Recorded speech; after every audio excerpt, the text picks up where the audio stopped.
Hello friends, back to Bhavani லட்சல். நேற்று என்னை பார்த்து ஒருத்தர் கேட்டார், உனக்கு 7 கழுத வயசாகுது, இன்னும் ஒரு நல்லா சமையல் பண்ண முடியல தெரியல, உங்கள் அப்பா என்ன ஃபேக்ட்ரி வச்சுருக்கானா அப்படின்னு.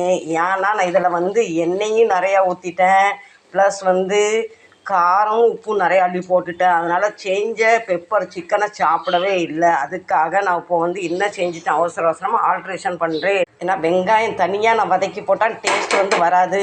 இதுலேயே போட்டுட்டேன்னா அந்த காரமும் குறைஞ்சிரும், ப்ளஸ் உப்பும் குறைஞ்சிரும், எண்ணெயும் இந்த வெங்காயத்தையும் தக்காளியும் உறிஞ்சிக்கும். அவர் என்னை கேட்டது வேறு யாரும் இல்லை, பக்கத்து வீட்டுக்காராக கேட்பார் இந்த மாதிரி கேள்வி. நான் எனக்கு புருஷன் பேரில் ஒரு லைசன்ஸை கூட சுற்றிக்கிட்டு இருக்கேன். அவர் என்ன தப்பு, ஏன் தப்பு தான். நான் சிக்கன் எப்போ பண்ணும்போது டேஸ்ட் பண்ண மாட்டேன், அது என்னோடய தப்பு.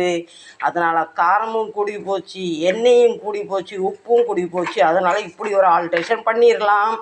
சிக்கனும் இன்னும் அவசரம் செஞ்சனால 3/4 கடை தான் வந்திருக்கு. இப்போ இந்த வெங்காயம் சிக்கன் எல்லாம் சேர்த்து உப்பு எல்லாம் சரியாக நான் நினைக்கிறேன். நீங்கள் என்ன நினைக்கிறேன்னு சொல்லுங்கள். அவருக்கு நல்லா தெரியும் நான் சிக்கன் சாப்பிட மாட்டேன். சிக்கன் சமையல் பண்ணி கொடுக்குறதே அவருக்கு ஒரு பெரிய புண்ணியம் நினைக்கணும். தொட்டாலே 100 தடவை சோப்பு போட்டு கை கழுவுவேன். இதில் உப்பு குடி போச்சான், காரம் குடி போடுச்சான், எண்ணெய் குடி போச்சு. என்னை பார்த்து கேட்காரு, உன் அப்பனுக்குன்னு என்ன ஃபேக்ட்ரி இருக்கான்னு கேட்காரு. என்ன செய்ய கிரகம். இப்போ நான் செஞ்ச தப்பை நானே உணர்றதுக்காக இப்படி ஒரு ஆல்ட்ரேஷன். ஓகே, இதில் மற்ற காரப்பொடி, மஞ்சப்பொடி, உப்பு எதுவும் போட போகிறது இல்லை. ஒக்காமக்கா எனக்கு 9 வயசு கழுத வயசுனா அவருக்குன்னா 1 வயசு கழுத வயசா நான் கேட்கல. ஏன்னா நம்ம மேலே ஃபால்ட் இருக்குல்ல, நம்ம மேலேனா ஏன் மேலே. சரிங்களா, இதை அப்படியே கொஞ்ச நேரம் சிம்மில் வச்சு இதை நல்லா குக் பண்ணிக்கலாம். என்ன ஆகுது ரிசல்ட் காட்டுறவங்களுக்கு நான். இப்போ வாங்க அந்த சோகத்தோடையே கொஞ்சோண்டு நம்ம தக்காளி சட்னி பண்ணிடுவோம். வெங்காயம் தக்காளி போட்டாச்சு. அப்போ கொஞ்சம் துண்டு புளியை போட்டுக்கலாம்.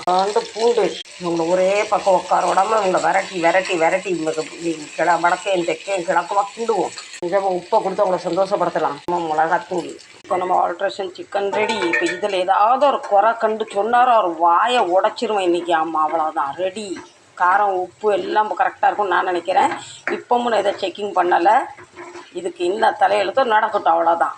நல்லா குழுன்னு ஆகிட்டு காரம் எல்லாமே போயிட்டு இப்போ சூப்பராக வந்துட்டு கொஞ்சமாக சட்னி அரைச்சிக்கலாம். கார சட்னி காரசாரமாக ரெடி.